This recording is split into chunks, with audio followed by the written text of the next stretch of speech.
اچھا، یہ بہت خوبصورت بات آپ نے کی کہ ایک تو اس میں کوئی شک نہیں ہے کہ پاکستان میں چاہے طوفان آتے ہیں، زلزلے آتے ہیں، جس میں ڈونیشن کی جب بات آتی ہے تو ہم ان ممالک میں شامل ہیں کہ ہم لوگوں کو بہت کچھ، ہمارے لوگ ڈونیٹ بھی کرتے ہیں، صاحب حیثیت لوگ بھی کرتے ہیں، مختلف قسم کی جذبوں سے لوگ آپ کی طرح سرشار بھی ہیں۔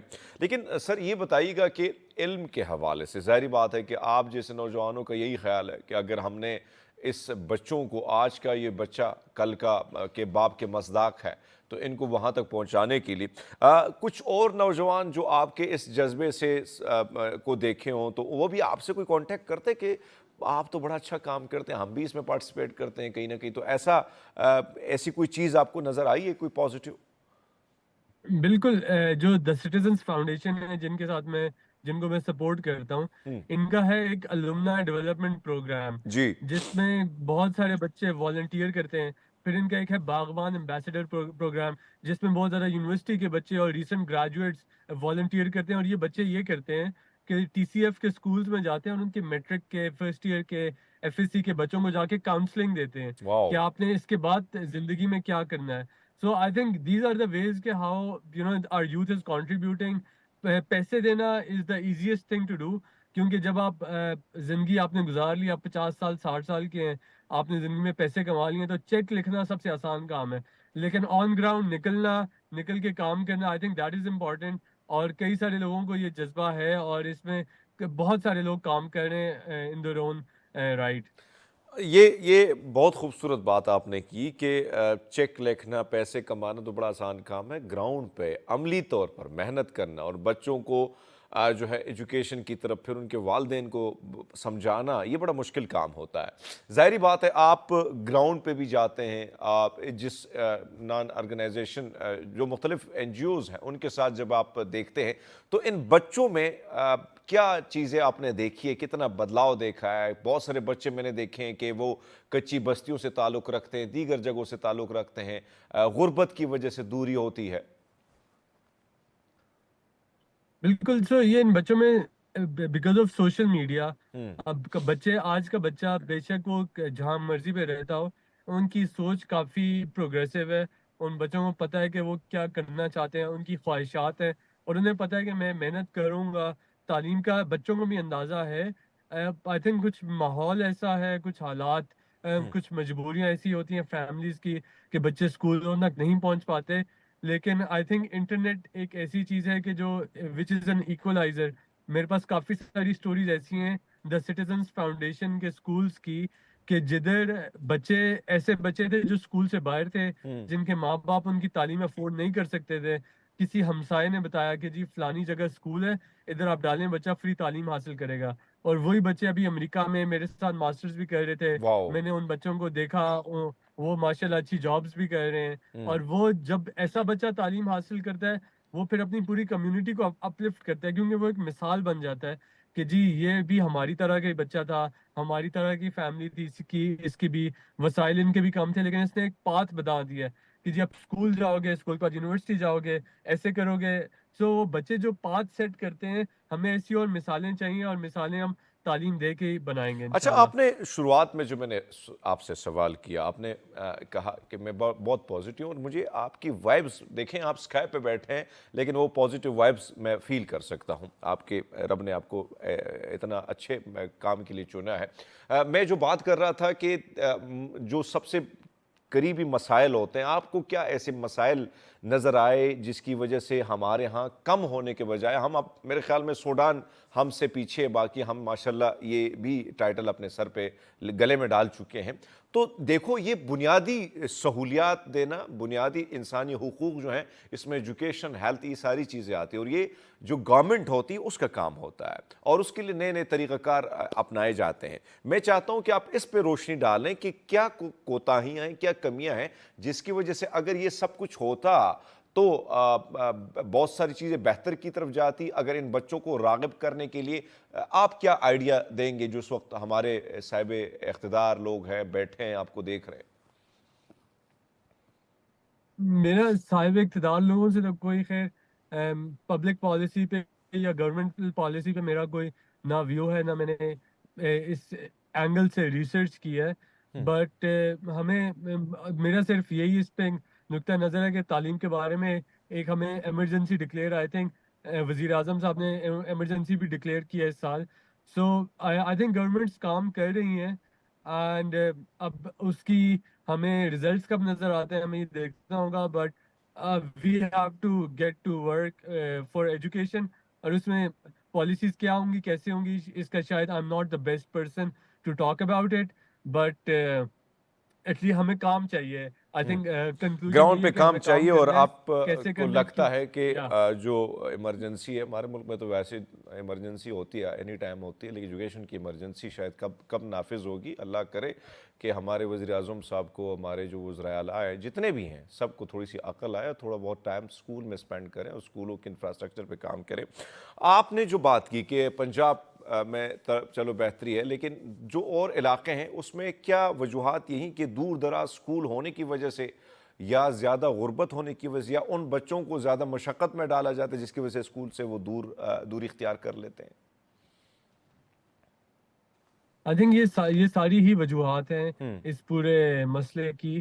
اس میں آپ کسی ایک چیز کو پن پوائنٹ نہیں کر سکتے. اور I'm sorry, لیکن یہ ایک وجہ سے دوسری وجہ نکلتی بھی ہے.